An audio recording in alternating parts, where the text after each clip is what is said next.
Good evening. Let me move this out of the way here. Otherwise, I will hit it every time I move. I wanted to start with a trick question. By the way, if you've heard this question before, if you heard me this morning, if you watched me on the video, you are not allowed to answer it. Just, Here's the question. Do you have constitutional rights? We'll come back to that shortly. A few years ago, I wrote a book called Jesus is Involved in Politics. Why aren't you? Why isn't your church? And a lot of people was like, why would an immigrant want to write a book about American politics? So I want to give you my background in doing that. I was born in Ghana. Some of you are thinking this is a town in Texas. It's actually a country off the west coast of Africa. My parents were Christian Indians. My ancestors heard the gospel from St. Thomas, doubting St. Thomas, and the Mar Thoma Church, the St. Thomas Church, continues to this day in India. I was born in Ghana, but then grew up in Jamaica, Ethiopia, India, Yemen, and Sudan. And when I say Sudan, you are thinking, well, Neil, Sudan is a town in Texas, and you're absolutely correct. It's right there, West Texas, just off Highway 84. Take a left at the Dairy Queen, and there's Sudan, Texas. But as you're guessing, that's not the Sudan I grew up in. The Sudan I grew up in is an Arabic-speaking country off the of the east coast of Africa, right next to Egypt there. And they speak Arabic, and I actually used to speak passable Arabic until I came to the United States and started watching Star Trek in English, and forgot most of my Arabic. And now you're wondering, why was I traveling? Was I a spy? Was I a terrorist? I look like a terrorist if I grow a beard. My wife has forbidden me from growing beards. And if you think about it, both Sudan and Yemen are well-known hotbeds of terrorists. It wasn't either. My dad was actually a professor in physics, and he was teaching at the different universities. And that's how I got to travel all over the world. And, obviously I hailed from India, so I'd go back to India every so often. And I tell you this to introduce a story that, as you will see, will impact me greatly. Many years ago, my dad was a professor in physics at the University of Sana'a in the Yemen Arab Republic. Yemen was a country under Sharia law. Women wore burqas. Dad had worked there for about 6 years. In fact, we have some missionary friends here. I was there from 77 to 80. He was there from 74 to 80. And he had planned to continue working there for a while longer. I was about 18 years old. I was going to the University of Sana'a. And I knew there had to be more to women than this. I would watch these American movies, and I'm like, oh, wow, they got some really beautiful women in America. I got to go to America. America was the land of my dreams. It was the land of my heart. It was the land of some really beautiful women. And so I thought I had to go there. And, of course, I was right. I was 100% right. I came to America, and I found the most beautiful woman and convinced her to marry me. And there she is.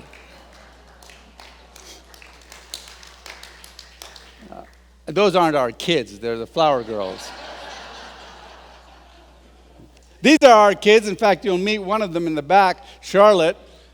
She's helping me today. And that's Alistair. He's the youngest. He's wearing his Throwback Thursday T-shirt. If you know anything about Facebook Throwback, that's where you put a picture of you when you were younger. And that is a picture of when he was younger. It's a pro-life picture. And you know where he is? He's outside the Portland Planned Parenthood clinic in a protest. So he was active in the pro-life movement really early on.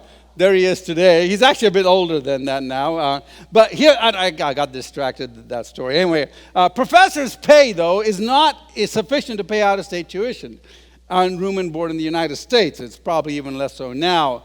But my dad figured out that if we used his savings and he continued to work there, he'd be able to afford to send me to America. So I applied, and I got admission to Eastern Oregon State College. I ended up as a beaver, though. Thank you. Somebody says, well, they're not doing well in football. I said, they never did well in football. So But apparently they won a few years ago. But anyway, but the point being that, so we finally got admission. I got admission first to Eastern Oregon. And, back then we didn't have emails and all that. They had something called a telex and a fax. And so I had my tickets all lined up. And about 2 months before I was supposed to leave, because you did everything way out of time back then, all set to go, 2 months before I was to leave, my dad comes home from work one day, sits us all down. He says, I've been fired. Well, it would have been more than fired, it turned out. It turned out that his contract had been terminated because what happened was a fellow professor had committed suicide, and when the police went into the professor's house, they found a Bible with my father's name on it. This is always extremely interesting because my father used to be an atheist and a communist. In fact, we grew up in a Christian home, but all his brothers were all communists. In fact, I grew up in a Marxist home until my father became a Christian when I was about 5. And for the fact that he was now going to suffer because he'd given someone a Bible, so my dad had some students who had moved into politics, and they came and they met with him, and they said, look, here's what's happened.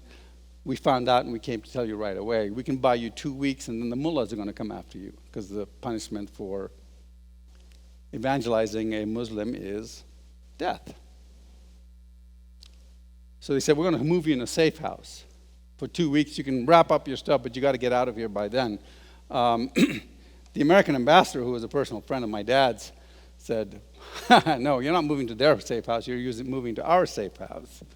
And so we had the Marines guarding my dad for 2 weeks. We left that week. I left to England. My mom left to India. Eventually, my dad ended up in Sudan, starting a church there in South Sudan. We went back to Sudan.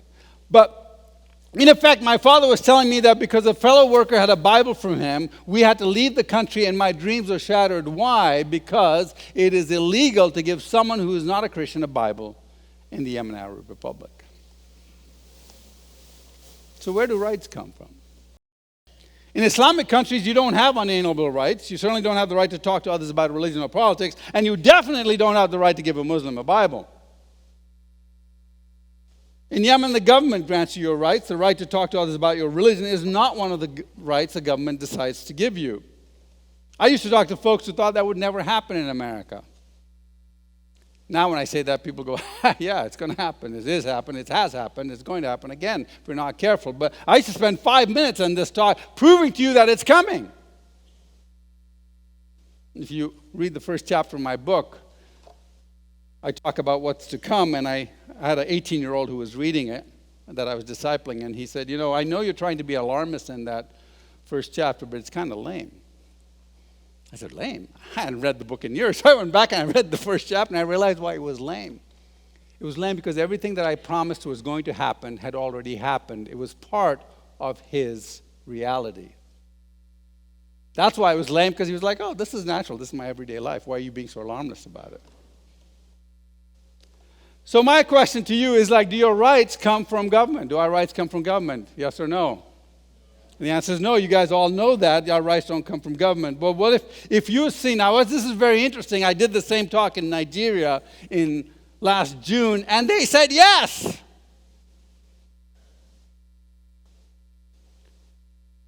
If rights came from the government, what could happen? Government could do what? They could take away the rights. In fact, not only could they take them away, but they could legally, ethically, morally, and justly take away the rights for the same reason, for those same rights, for any made-up reason, including for your safety, which is what they did during COVID. I always like to tell the story of my pastor. Before I fled California to go to Idaho,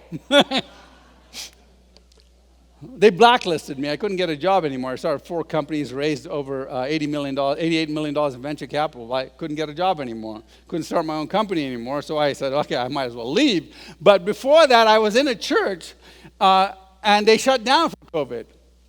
So my wife said, we're not going to a church that's shut down. I said, well, you should talk to Pastor Mike. He's from a small church, Calvary Chapel, San Jose, a tiny church, and we'll go there. And I said, I bet he's not going to shut down. She said, oh, well, let's listen to him I said, listen to him on his broadcast. I bet he's going to say something. And they were meeting outdoors, because that was the law. And he said, next week we're moving indoors. And my wife said, we're going to that church.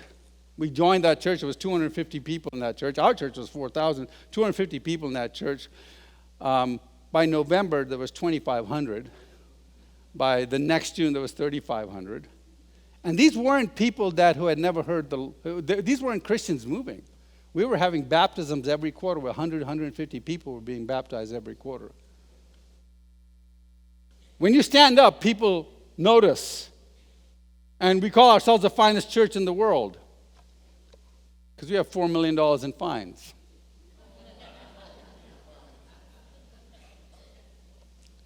And then don't worry, we're not going to pay any of that.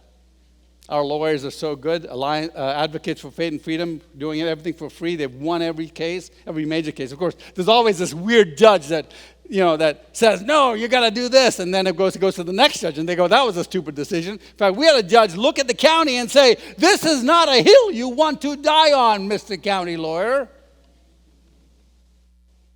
There was a rumor going around that they were going to put the pastor in prison. And so I sent out an email, and we had 500 people show up on the courtroom steps, and my daughter, Charlotte, had a sign that says, let my pastor go.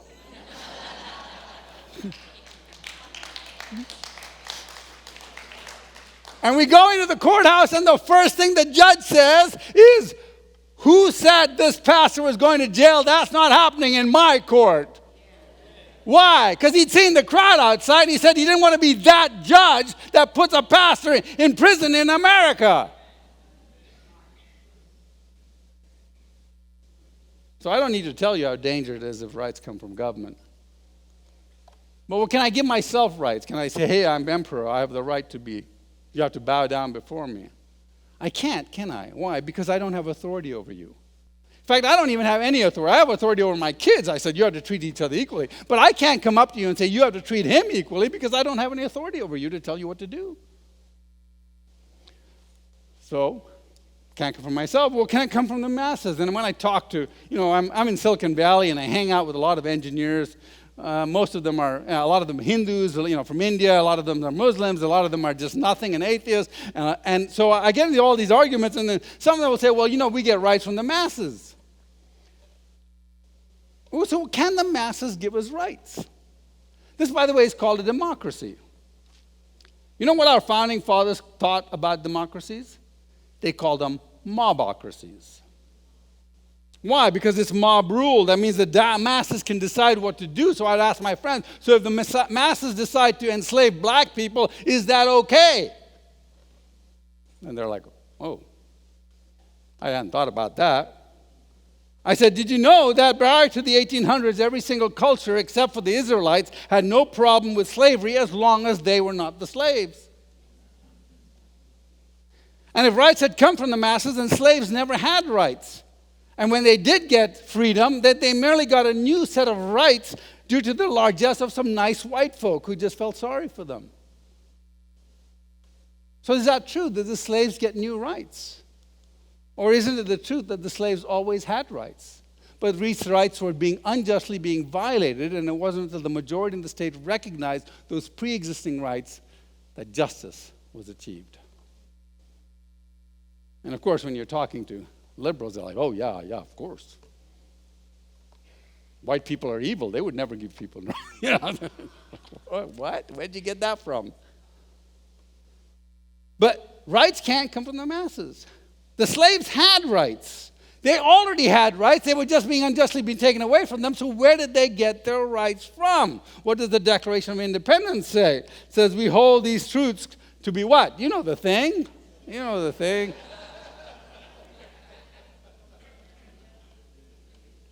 Sadly, that joke will die off in 3 years because people will forget who this guy who said that was. But anyway, the reality is, who could give you rights? Who could give the slave rights? Who can tell the slave owner they have to free the slaves unless they have authority over the slave owner? Who can tell Hitler you have to free the Jews and treat them equally unless you have authority over Hitler? Who can tell every bad person that you have to treat the neighbor equally unless they have authority over the next person? Who's the only person that has authority over every single human being? Who's the authority over all mankind? What does the Declaration of Independence say? We hold these truths to be self-evident, and all men are created equal. They're endowed by what? Their government? The people? The masses? their creator with certain unalienable rights. Amongst these are life, liberty, and the pursuit of happiness. Now notice the word self-evident. Do you notice I got there without using the Bible? We got there self-evidently, logically, and rationally without the Bible. But guess what? We think that Jefferson came up with this idea because he was a genius. Now, he was a genius, but he didn't come up with this idea. This idea was come up with by pastors in the 200 years before the Declaration of Independence was written. Pastors in pulpits just like this said rights come from God and cannot come from man because God is the only authority.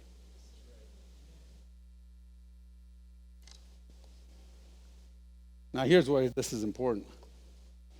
And by the way, I teach a whole class why I take what Jefferson taught. Jefferson had in the Declaration of Independence, and I take sermons and I show you how they match. See, rights come from the Creator. It can only come from the Creator because only God has the authority to give anyone rights. Now, remember that trick question. Do you have constitutional rights? And the answer is no. You don't have constitutional rights. I don't mean that you had them and you lost them. I mean the Constitution doesn't have any authority to give you rights. You don't have constitutional rights. You have God-given unalienable rights. In fact, read through the Constitution. You'll notice that it doesn't give you any rights. It presumes you already have the rights, and the Constitution is not a list of rights. It's a list of negative rights. The government may not stop you from speaking. The government may not stop you from arming yourself. The government may not stop you from assembling. It goes down the whole, it's a list of negative rights. And guess what? The Constitution doesn't apply to you unless you work for the government. There's nothing in there that limits you from anything. If people come to your house and you don't want them to have a gun, you can say, no guns in my house. You're not the government. If you have a company and you don't want people to do something in your company, you can make them. You're not the government. But if you work for the government, while you work for the government, you better listen to the Constitution. But here's the important part. As I've noted, I've traveled around the world. I teach apologetics. That's why my logo says no blind faith. I think faith should be rational and logical, and you can prove Christianity is true using science and logic. But I've traveled the world, and I've studied Hinduism because I grew up with Hindus. I studied Islam because I grew up with Muslims. I studied Buddhism because I was surrounded by Buddhist friends. I studied Zoroastrianism and every single other ism there is because I wanted to teach people about it. And I can tell you this, the Muslim God does not give you equal rights. The 3 million Hindu gods does not give anybody equal rights. For crying out loud, they have a caste system. The Buddhist God, well, there is no Buddhist God. Buddhism is atheism. And if you have no God, you have no rights because you have no authority to give you rights. And this is something atheists have to grapple with. Look, if you're an atheist, you don't believe anybody has rights except the one that we nicely and kindly decide to let you have. And if we nicely and kindly decide not to let you have it, there's nothing you can do about it. You can't complain about it. So the only reality is that you have to have a biblical creator to have unalienable rights. It's only Christianity, it's only the Judeo-Christian faith that says all men are created equal. And this is a very important concept because there's no Bible. You have no Bible, no creator. Guess what? You have no unalienable rights. So, government doesn't give us our rights. What then is the purpose of government? Why do we need government? Well, what does the Declaration of Independence say? What? To secure these rights, governments are instituted upon men. The only purpose for government to exist is to protect the rights that God gave you.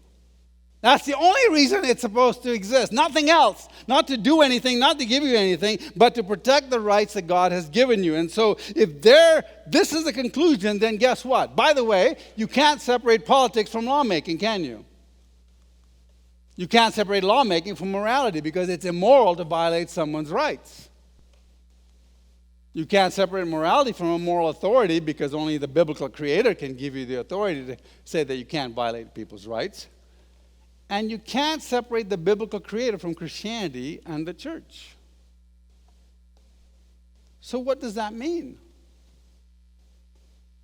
That means you can't separate politics from Christianity and the church if you want unalienable rights. You can't separate politics from Christianity without getting tyranny, folks. The day we separate our government from the Bible is the day we have tyranny. Is the day we have communist tyranny or atheistic tyranny or Muslim tyranny or Hindu tyranny. But you're like, what, Neil, but we've had Christian tyrannies before. You're absolutely right, we have. Because we don't want a theocracy as defined by man. Let me explain why.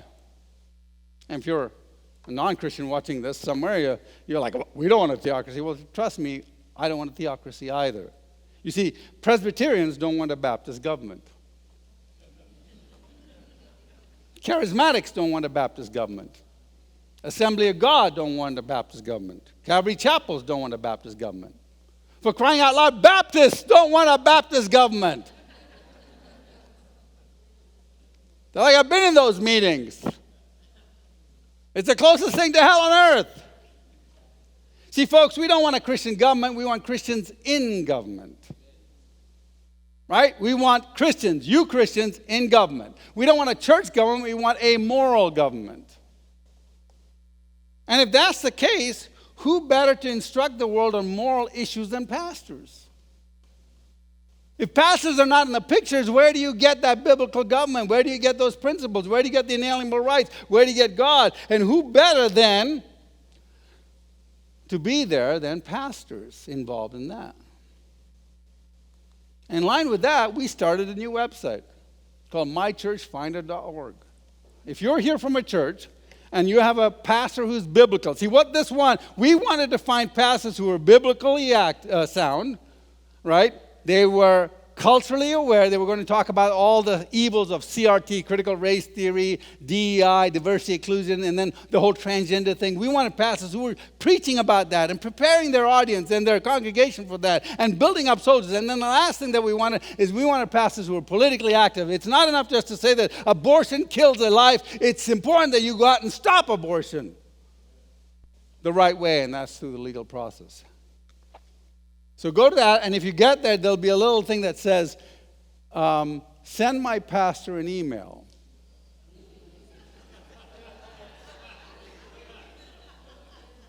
And you'll say, Pastor, please sign up for this website. And when they do, we ask them 45 questions.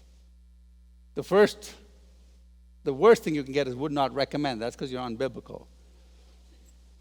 And then the best thing you can get is an A, which is you're politically active, biblically sound, and culturally aware. And then a B is if you're not, you're biblically sound and either not culturally aware or not politically active. And then the C church is you're just biblically sound, but you don't get involved in politics. Folks, we want all the people from the C and B churches to go to the A churches. Do you know that there's 1.7 million people looking for churches every month? If that's a family, if you say most of those are family, that's about 5 million people looking for a new church. Conservative churches have grown by 100 to 175% in the last 20 years. Liberal churches have dropped by 50%. Calvary chapels have increased by almost 1,000% like ours. But here's the question, though. If that's what we want, and we want biblical churches and people getting involved in politics, and we want Christians in politics, what does the Bible tell us about politics? Now, I was talking to somebody, and he says, the foundation of the republic was Plato. I'm like, really? And somebody else said, no, it's the foundation of the republic was the Enlightenment. Oh, the foundation of the republic was the Greeks or the Romans. And I said, that's all nonsense. Long before the Greeks ever were Greeking, and the Romans were ever Romaning, and before Socrates or Plato was ever talking to anybody, there was a guy named Jethro in Exodus 18:21, and this is the foundation of the republic. I do a talk where I show that this is exactly what the American Republic was based on, and it says, you shall select from all the men competent men who reverently fear God, men of truth, those who hate dishonest gain. You shall place these over people as leaders / officials of thousands, of hundreds, of fifties, and of tens. According to Moses, according to God, 1 in 10 people are supposed to be politicians. Look down your aisle, count 10. If that's not a politician, this row is saved because they've got supervisor right there. But if there's not a politician in that row, you need to be it. You know how that works, right? You go to your pastor and you say, hey, we need a parking ministry, and the pastor says, great, you're hired. You're it. Okay, but I talk about all this. I say, we talk about rights, and inalienable rights. The right, freedom of speech, freedom of own property. But what are rights? I mean, is healthcare a right? Is the library a right? Is education a right? Now the people here are going, no. But others say, well, is a gun a right? I mean, these are the questions. So we're going to play a little game because I want to explain to you what a right is. How do I determine what a right is? So we'll play a little game. I'll flash something on the screen, and you tell me if it's a right or something else, okay? Now, be careful. There are trick questions here. If you played this game this morning or elsewhere, watch the video, you are not allowed to play again. But you are allowed to laugh at my jokes, so. Okay, I'm going to flash something on the screen. You tell me if it's a right or something else. Is this a right? Sorry, folks, that's a gun.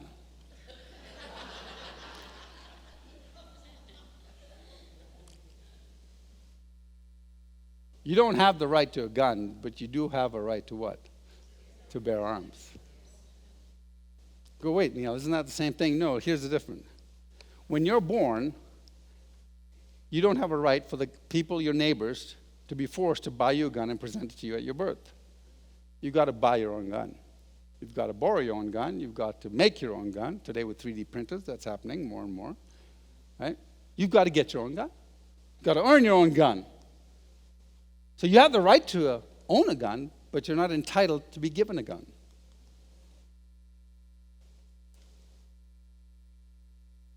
Okay, how about this? Freedom of speech, is that all right? You guys are hesitant because I fooled you the first time. No, that is a right. That really is a right. Folks, it's a right.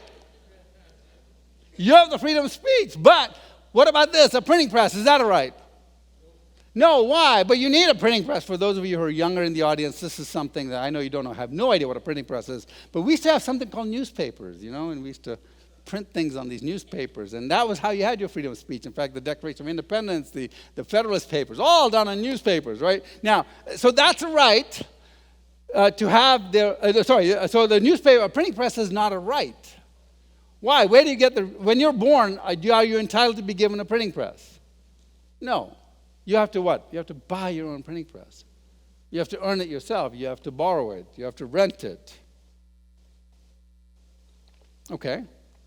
So you're getting the idea. Now, so here's a list of things. You tell me if they're rights or something else. There is a trick question in there. These rights are something else. They are something else, but there is a right in there. Do you see that? Home ownership is a right. You have the right to own a home, but you're not entitled to be given a home the day you're born. You have to buy your own home or build your own home. Right? So let me explain how you get there. I want to explain the difference. So, rights are things that God gives you. The something else is what we call goods and services. The goods and services are the product of somebody's labor. If a right depends on somebody else's service, work, or money, it's not a right. It's a good or a service. So is education a right? No, because where will you get that education from? That education is going to be dependent on somebody providing the labor or the place to have that education in. Same for the food. Somebody had to grow that food. So here's the question. If you promise education for free to somebody, where are you going to get it from? Are you going to go out and capture a bunch of teachers and enslave them and then whip them until they provide a good education for your kids? How about doctors? Are you going to go out and find a bunch of, free health care? You're going to find your doctors and nurses and enslave them, put them in chains and say, now, give us good health care. No, you can't do that. But of course, what we do instead of that is we enslave everybody, take 30% of their paycheck and use that. That's partial slavery. So remember, you have a right to your own goods, but not to somebody else's goods, because that is what? Stealing. See, if goods are what you promise to someone, however noble and able, Goods that are granted as rights require you to enslave men, fiscally, that's financially, or physically, to ensure a continuous supply of the goods that you promise to others. Notice the difference. The right to bear arms is not the right to be given a free firearm. The right to free speech is not the right to be given a free printing press. The right to the pursuit of happiness is not a guarantee of happiness. I hope you see the great difference. Anytime you have something on the ballot, oh, we need a new library, or we need a new school bond, or we need a this, that, the other. Is that a right or a good? If it's a good, you have to say no. You have to vote against it. If you're a legislator and you look down that list, you go, is that a right or a good? It's a good. Don't vote for it.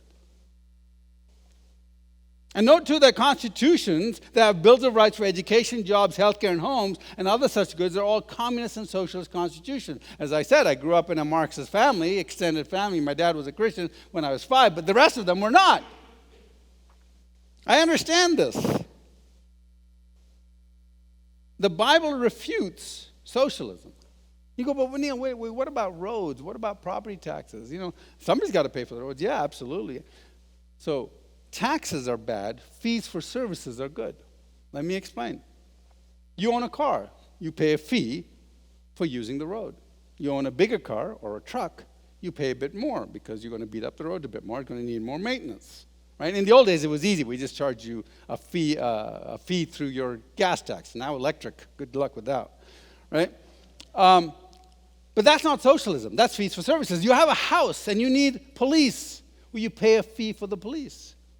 You have a house and you need sewage. Well, you pay a fee for the sewage. But you pay for what is needed. You don't pay for somebody else's sewage. But nowadays, our property taxes don't go to paying just shoes. They go for anything that they want to spend it on.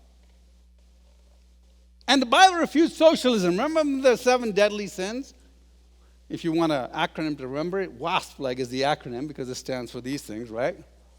I want you to look at avarice and sloth, greed and laziness, because these are the 2 important things. See, socialism does not work, despite what all my cousins say. Yes, I am the black sheep of the family. Here's why. In socialism, it says all men will work as much as they can and take as little as they need. But remember those 2, avarice and sloth, greed and laziness? Guess what? Men are not going to work as much as they can because they are lazy. And they're not going to take as little as they need because they are greedy. So what happens, instead of all men will work as much as they can, take as little as they can, all men will work what? As little as they need and take as much as they can. And so the nation goes bankrupt. The system goes bankrupt. Why do you think it costs more and more and more every year? When they started with taxes, it was only 3% and only the rich would pay taxes. That's when they invented the Federal Reserve. By the way, the young kids, did you know that before 1913 there were no taxes, income taxes? And we survived. Isn't that amazing? And then, of course, we had taxes, and guess what? We had a war shortly after that. And then another war shortly after that, right? So if the Bible is right about human nature, socialism is doomed to bankruptcy and forces what we call economic retardation. The poor stay dependent, and you end up with Venezuela. One of the richest countries in the world, still has the great oil reserves and used to have the best beef in the world. Any country that has beef is a good country. First thing I did is when I got my 2 acres in Boise is we got cows. Somebody said, did you name them? I said, yes, dinner 1, lunch 1, and lunch 2. But now, of course, you go, Neil, come on, what about the poor? We got to take care of the poor. Jesus said, take care of the poor. James says you got to take care of the poor. Jesus was a socialist. He fed the poor and he healed the sick. He was a socialist. I'm like, what? Somebody posted this on my Facebook page, no lie, and we got into discussion. I said, wait. Where did you get the idea that we should take care of the poor? He said, Jesus did. I said, where? But where? He said, they didn't know. I said, it's the story of the Good Samaritan. Now you all remember the story of the Good Samaritan.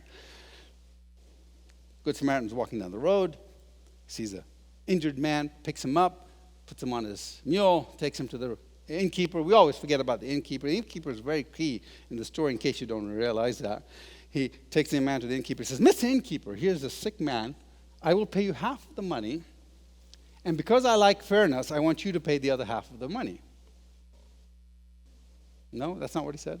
You're right, that's not what he said. I was just kidding, that's not what he said. What he said is this, dear Mr. Innkeeper, here's half of the money. when I come back, I'm going to bring some thugs with some big clubs. We're going to beat up all your neighbors, collect money from them, and then give you the other half the money, right? No. You're right. He didn't say that either. What he did say was, look, Mr. Innkeeper, here's half of the money. I'm going to come back with the IRS and badges and guns. We're going to collect taxes from all the people, and then we'll pay you. I said, no, he didn't say that. He said, I will pay you voluntarily because Jesus said, he said, you give to the poor, not force your neighbor to. Jesus said, you give your shirt off your back to the needy, not take the shirt of somebody else's back to give to the needy. We are to take care of the poor, the sick, and the weak. We're not to force others or get the government to force others, because it's unloving to go to the innkeeper with a gun and force him to take care of a sick man that he did not volunteer for. You can convince him that he should do it, but it should be voluntarily. You see, Jesus said socialism is nothing more than, Jesus didn't say that, but I'm saying that. Socialism is nothing more than forcing your neighbor to give to your favorite charity at the point of an IRS agent's gun.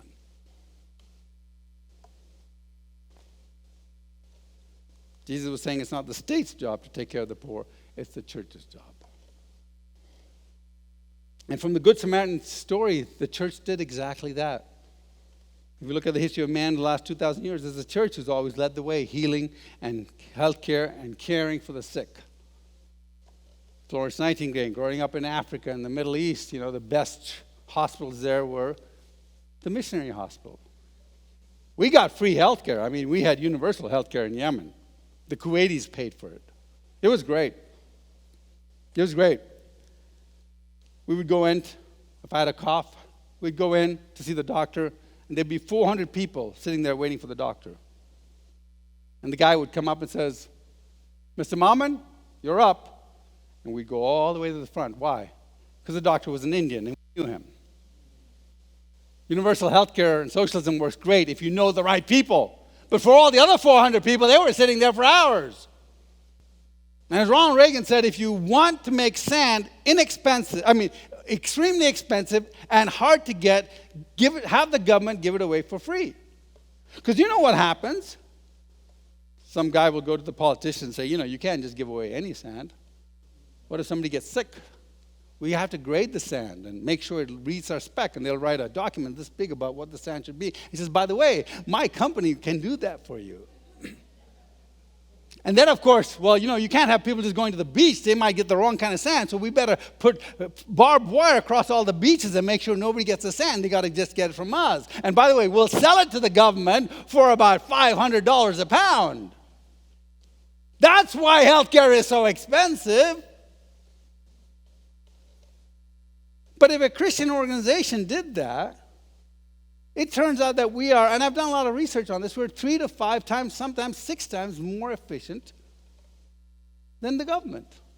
I got this in the mail a few years ago, and it says, and this is a group called City Team out of San Jose. I think they're in Portland too.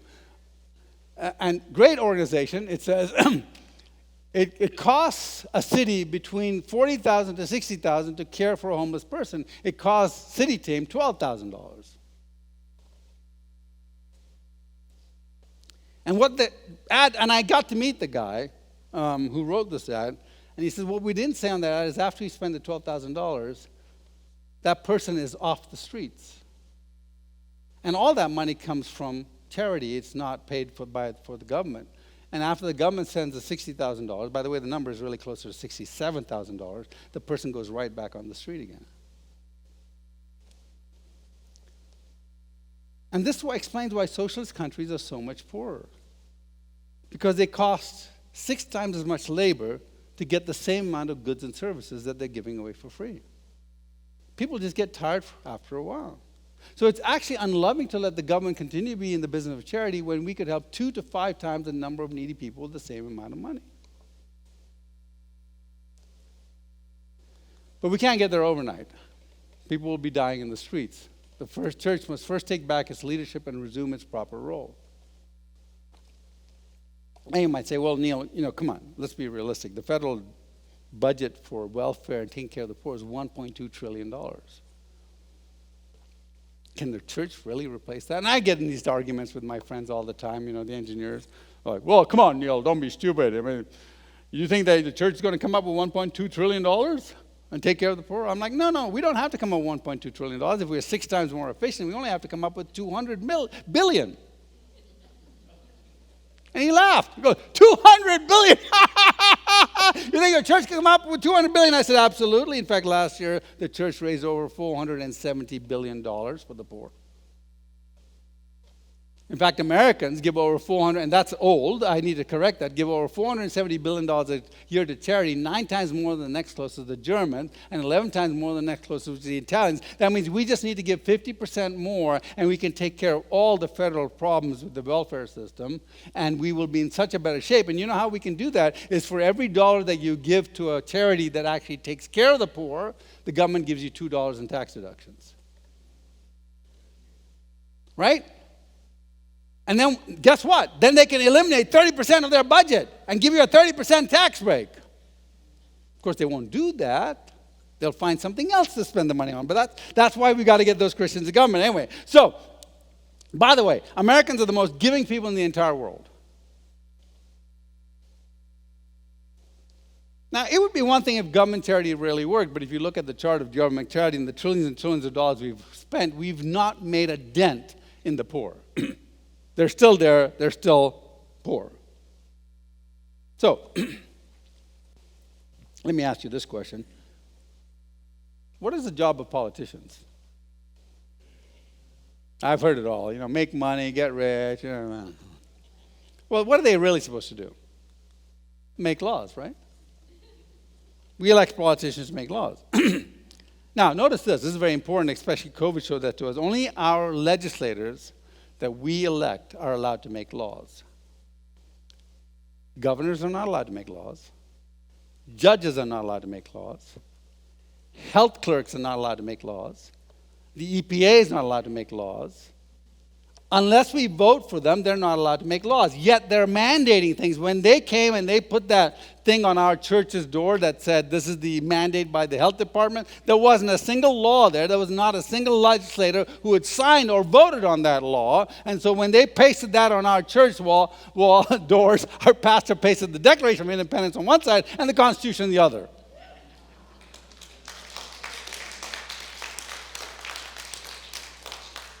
Calvary Chapel, San Jose, Mike McClure. Look him up. Okay, but what is the purpose of these laws that they're supposed to pass? What is the purpose of God's laws? Why did God give us the laws? When you go out here, you'll see a stop sign, right? What's that sign there for? Is it because somebody in City Hall said, yeah, I don't want them to have fun. Let's put a stop sign. No, why is that stop sign there? What? To protect us, right?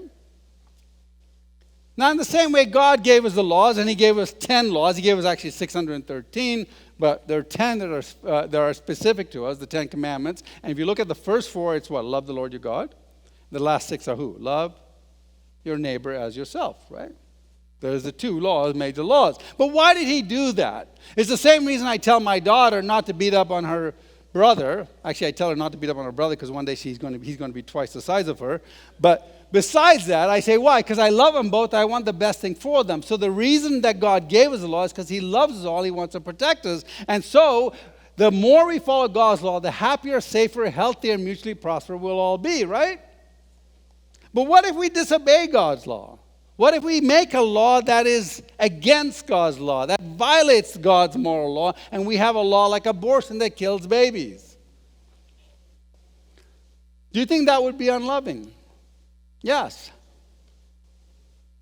Do you think that that would hurt our nation? Yes. If God gave us to protect us and we violate it, it's going to hurt our nation. And do you think, here's the question though, if we pass laws that violate God's laws, who are the first to suffer? The rich? The poor, the innocent, the unborn, the orphan, the widow. How unloving can we be to ignore God's laws when it comes to our nation's laws? It's not something that's just out there. It's something that's right here. Now, of course, I'm going to get this. I get this all the time. Somebody claimed that you can't legislate morality. I was sitting at a lunch with a friend of mine. This guy had a PhD from Stanford. We had 3 patents together. And I was talking to him about abortion. And I I have a 40-page abortion paper on my website, noblindfaith.com. If you go to noblindfaith.com, you can download it, and it tells you how to argue against abortion without using the Bible. Why? Because if I'm talking to somebody about pro-life, I have to decide, am I witnessing to them or am I telling them I'm trying to convince them to be pro-life? So if I'm going to focus on pro-life, I can't use the Bible, because if you say Jesus said this, they're like, I don't care about Jesus, I'm an atheist, right? Well, it turns out that even atheists are pro-life. You know Christopher Hitchens? Anybody know who Christopher Hitchens was? He was a really hardcore atheist, right? And my friend Frank Turek debated him, and Frank said, let me explain Christopher Hitchens' philosophy or argument in one sentence. There is no God, and I hate him. Okay, Christopher Hitchens. But he was pro-life, right? Okay, so my paper goes through all that, explains why you have to be pro-life even if you're not a Christian. And I was showing him this paper, and I got through this whole paper. And he was supposedly a Christian, by the way, the guy I'm talking to. And he says this, he says, okay, so maybe abortion is murder, according to you. But we can't legislate morality. It was in a Thai restaurant. I was eating Thai food, and the rice almost came out of my nose. I'm like, what? So I said, okay, fine. Give me a law. I said, all laws are based on moral values. Give me a law that's not based on a moral value. And so he said, oh, yeah, so that should be easy. So he starts thinking. And I get bored, and I said, well, yeah, like the law against murder. He goes, no, that's a moral value. That's thou shalt not murder. I said, okay, fine. So he's thinking, and he's still not getting anywhere. I'm getting bored. I said, yeah, how about not stealing? He goes, no, that's a moral value too. Thou shalt not steal. I said, and then he says, you're not helping me. So finally he says, Mother's Day.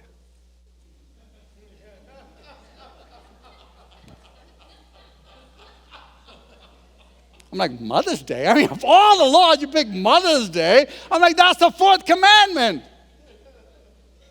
Unless you're Catholic, in which I think it's the fifth. But anyway, whatever. And he says, yeah. He says, yeah, but not the day. Not the day. It could be any day. I'm like, that's not the point. We only legislate morality. It may not be your moral value that we legislate, but it's somebody's. And the question I ask, and I'm going to be telling the kids tomorrow at Cascade Christian, is whose laws do we legislate? Yours, mine, Mother Teresa's, or Hitler's? And the answer is none of them. We only legislate the laws of the authority over all mankind, and that's what the Almighty God. We can only legislate God's laws, and those are the moral values. So we let what we can and do legislate morality, and we impose it on others all the time. And then, of course, we get this one. Jesus wasn't involved in politics. I was sitting in a class of youth kids, like college kids, and I was talking about all this. This was about 2007 or something. And a young gal raises her hands, and he says, well, that's all well and good, but Jesus never got involved in politics. And if he didn't do it, we shouldn't do it. And the whole crowd goes, whoa. Like the life in the room comes out. And I'm thinking, I got to write a book about this. In fact, maybe it should be called Jesus is Involved in Politics. Actually, I first called the book Jesus Was Involved in Politics, and then I realized he is today, so I changed the name of the book. But anyway, so here's the question first. And I said, look, let me ask you this. If Jesus didn't do it, should we not do it? I mean, Jesus didn't fight against slavery or racism either. Okay, yeah. But the fact that you say that Jesus didn't get involved in politics, this is false and a misunderstanding of history. Now, people say Jesus never did anything with Roman politics or cared about Caesar. So let's look at Jesus in the politics of Rome. Remember when we were governing Iraq? Imagine if an Iraqi citizen were to come here and start petitioning to change our laws. Would it work? No. Why? Because that Iraqi citizen is an Iraqi citizen, not a U.S. citizen. Unless they donated to the Hillary Clinton campaign, then of course they could get a lot of stuff done, but that's a different question altogether. But he's not a U.S. citizen, he's an Iraqi citizen. So was Jesus a Roman citizen? No, so he couldn't get involved in Roman laws, but he was a Jewish citizen. So, if you look at what we did in Iraq while we were governing Iraq, we did not get involved in their local politics. We weren't their assembly people, we weren't their supervisors, we We were not their councilmen. We were not their president even. In fact, we just were governing all those people. And the Romans did exactly the same. They couldn't. They didn't even have enough people for their army. They had mercenaries for most of their army. So in fact, so they had to govern with the governing system that they had in Judea. So Judea had a governing system. Oh, yeah. Remember Exodus? They actually voted for the representatives in Judea. I've developed a new habit. It's called arguing with artificial intelligence. I know. My wife is like, are you arguing with AI? With Bard? Again, Bard's in Google. That's the worst one. Because every time I ask Bard something, it has an opinion. And I say, I don't want your opinion. You're a machine. Anyway, so I was arguing with Bard, and it said, well, people didn't get elected. And I said, how were the people elected in Judea? She was like, no, they did not have a democracy. They were not elected. I'm like, and I literally said, are you stupid? Have you read Exodus 18? And it comes back, well, I'm really sorry. You're right. Absolutely. I should have known. So they had a legal system, and in fact, they had a body. Jesus had representatives and senators that made their local laws. And if he had representatives, who were these people? Well, let's look at the most likely body. It was called the Sanhedrin. The Sanhedrin is sitting together, hence assemblies, the name given to the council of 71 sages and Jewish who constituted the Supreme Court and lawmaking body of ancient Israel. So who were these guys? Who were the members of the Sanhedrin? Who were Jesus' senators and and representatives? And if he wanted to talk to his representatives, who would he have talked to? And I hope you're exactly 30 seconds ahead of me. Who were the members of the Sanhedrin? The Pharisees and the Sadducees. Wow. Wow. And he was talking to them every day. Of course, he was very nice to them. Very sweet to them. He would never call them, oh, pit of vipers, who will save you from hell, you putrid, rotting graves? He would never say that, would he? And he would never, I once sent an email out calling our then president, 2008, I won't name his name, 2009, and I called him some choice adjectives, and I got an email back, how dare you call a president names? You should be more Christ-like. I said, you're absolutely correct.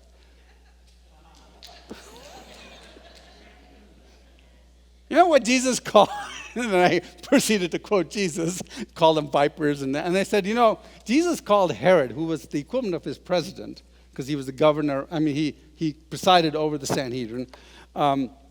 He called him a fox. Now, we think fox is a sly thing. But if you've grown up in the Middle East, and folks from Yemen, the missionaries who are here from Yemen can tell you that, the fox was the equivalent to a dirty, sneaking, cowardly rat. Because it would steal your chickens, it would kill them, it'd come in the night, it would steal everything, eat your eggs and all that.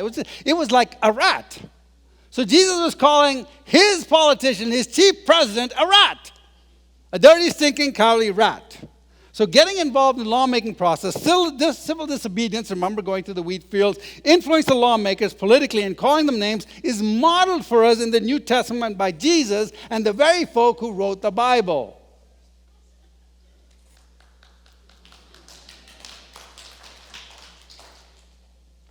Now, of course, I get this all the time. Well, Neil, Christians can't hold non-Christians responsible for Christian moral values. I heard that so many times, I made a meme.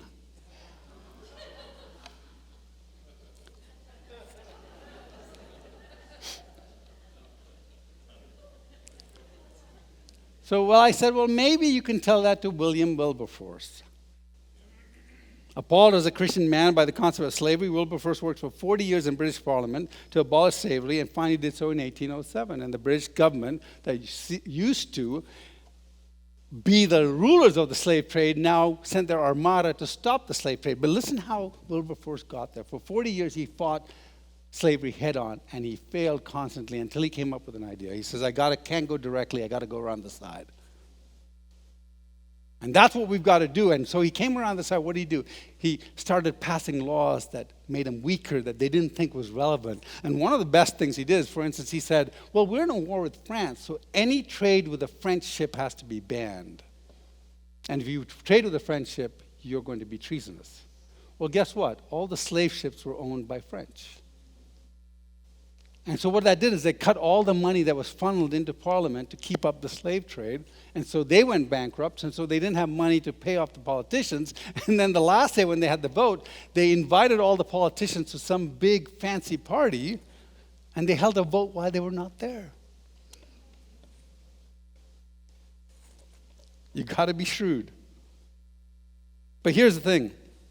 Look at the rest of the history of change in this country. The only reason it's against the law to kidnap your wife and compel her to marry you is because a Christian decided that that practice in Northern Europe had to stop and decided to impose their morals on us. The only reason kids aren't forced to work in a sweatshop is because a Christian decided to impose their morality on the population. In fact, anyone who says Christians should not be involved in politics or impose their morals are saying all these things: slavery, racism, segregation, kidnap brides, child labor, gladiatorial combat, death games, infanticide, child marriage, temple prostitution, child sexual abuse, child prostitution, wives of property, cruel treatment of prisoners, inequality of mankind should all still be legal. And that's just a short list. If you get the book, there's even more in there. And if you look do your own research, you'll see thousands and thousands of laws throughout history that we changed because we thought they were against God's laws. How heartless can you be to say these should all be legal today?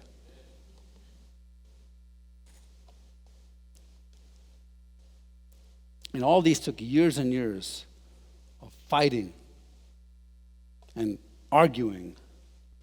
And when they were doing it, the Christians were the most hated people. When Thomas Clarkson was working with Wilberforce to stop slavery, Thomas Clarkson was the most hated man in England, apparently. And Wilberforce was the most hated man in England. I was talking to a pastor once, and he said, I don't know, I'm just supposed to preach the gospel. I said, Pastor, yeah. But preaching the gospel is not enough. He says, how can you say that? I said, here's how I can say that. You see, the gospel was preached every Wednesday and every Sunday for 200 years in two of the most Christian nations in the entire world and the entire history of the world, Britain and France. And slavery still continued. It wasn't until a man of God, a pastor named John Newton, and I'll tell you about him in a minute, a man of God said, we have to stop this. And a group of people got together and said, we have to start a party called the Republican Party to stop slavery. That slavery was stopped. I got to tell you this funny story. It's going to extend me over the thing, but this is a funny story. We started an organization called Every Black Life Matters to compete with BLM, right? So Perry's had my co-founder, Kevin McGarry, great guy, amazing man. So we go up to San Francisco for some event that are happening up there, and Kevin gets interviewed by this PBS reporter, and the PBS reporter says, and Kevin says, yeah, and it was about reparations, right? They were doing something about reparations, and San Francisco wants to give every black person in San Francisco $5 million in reparations, yeah. So Kevin's up there, and they won't let him speak, right? So we leave the thing, and this PBS reporter says, yeah, would you like to do an interview? And Kevin says, yeah. Well, what do you think of reparations? I absolutely believe in reparations. They were like, you do? He says, yeah, well, let me explain what I mean by that. You see, I don't think the people who weren't involved in slavery should be doing reparations. I think there's a group here that was involved in slavery back then, was responsible for slavery, and then responsible for the KKK. They should pay reparations. And she said, oh, yeah, really? Yeah, I agree. I get it. He says, yeah, that's the Democrat Party.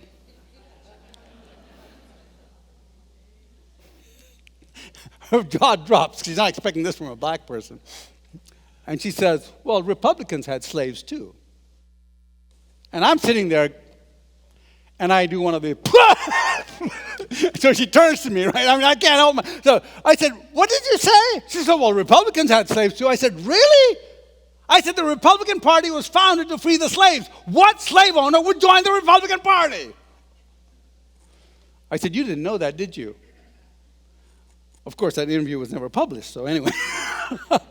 But here's the point. Here's a non-Christian atheist, probably, I don't know what she was, New Age or whatever she is. She believes that slavery is wrong. You see why even atheists should want Christians in politics, because even atheists don't think slavery, child labor, child marriage, and bride kidnapping should be legal. And here's what's important. Behind every law that was changed, there was not only a Christian politician, but there was a pastor in a church. Remember Pastor John Newton, what did he write? Amazing Grace. He's the one who recruited Wilberforce. He's the one where they met. They met at his church. That was the center of where the ban for slavery began. The fight against slavery began. And I always ask pastors, will you be the John Newton to Wilberforce? How many people love the book, The Hobbit and Lord of the Rings? How many? Lord of the Rings? Great. If you know anything about Lord of the Rings, Tolkien is a master of writing analogic stories. And he writes The Lord of the Rings, which is basically an amazing thing about, it's not Christ, but it's an analogic of the Bible. And they made a movie of it, and they made millions, maybe billions of dollars on it. So then they said, okay, we're going to make a movie of The Hobbit, which is the book that Tolkien wrote before that for kids. And of course, The Hobbit's this thin, and they wanted to make 3 movies out of it. So they said, okay, we got to add new parts. And usually when Hollywood does anything, I think it's stupid. But they actually did a very good job with this movie, at least this portion of the movie. And I want to explain this to you if you don't know about Lord of the Rings. The Lord of the Rings, the elves are basically the Christians, right? And the men are the people who will become Christians, so to speak. And the elves are more like angels, too. And the elves are destined for eternity. They are immortal. And they've lived forever in these woods, in these grand castles of stone. If you watch the movie, they did just a great job with the CGI. And one day the orcs are the evil people.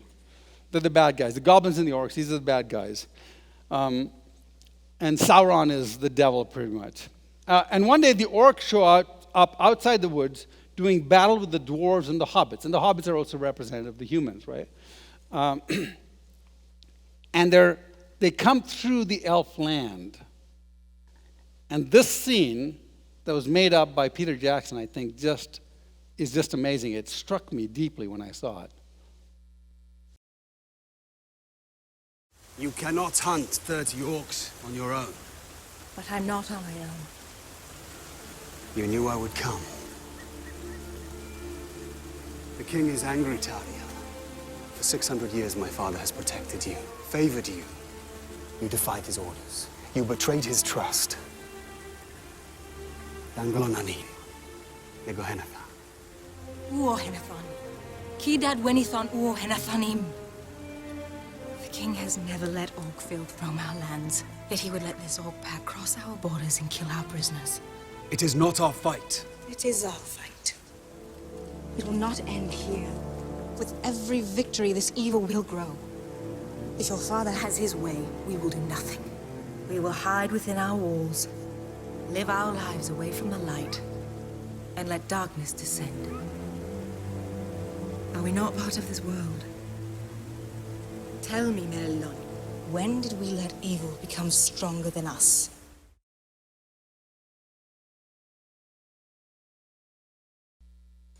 If many of our pastors have their way, we will do nothing. We will hide within our churches, live our lives away from the fight, and let darkness descend. Tell me, brothers and sisters, are we not part of this world?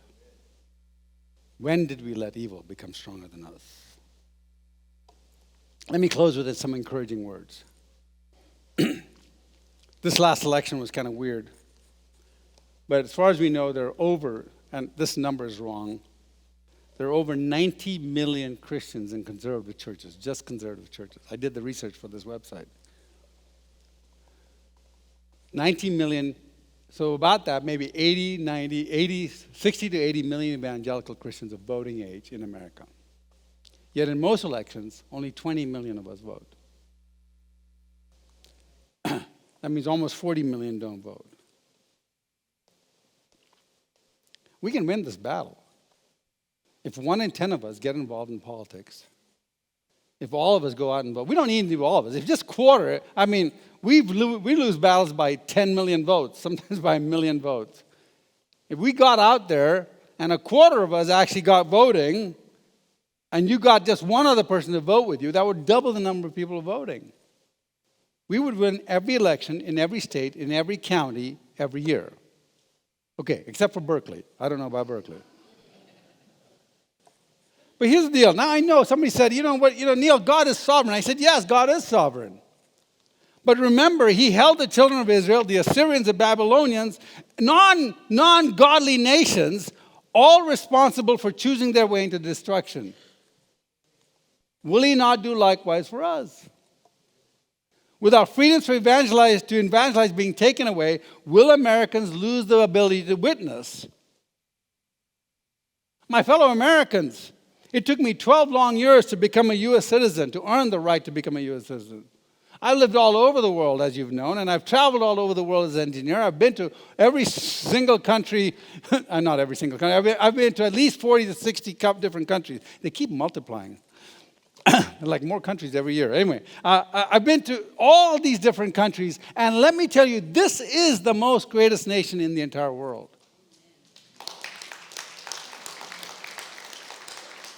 But my friends, if we lose this battle, history will record with the greatest astonishment that those with the most to lose did the least to prevent its happening. Ronald Reagan said that. You know, the reach of the government is never retracting. Remember when COVID first started, they said you have to register to come to church? Then they said you can only allow 60 at a time? And then they had said that the church has to report everybody's names? And then there was a while, well, okay, if you don't get the vaccine, you can't work, you can't go to church, you can't do anything. My dear friends, I fear one day in the future, like my father told me so many years ago, I may have to say to my daughter, Charlotte, we have to leave this country. Why? Because I gave a Bible to a non-Christian. Why? Because it's illegal to give someone who's not a Christian a Bible in the United States of America. But just remember, I escaped to come here. But if we lose freedom here, there is no place to run to. This is the last stand on earth. Thank you very much.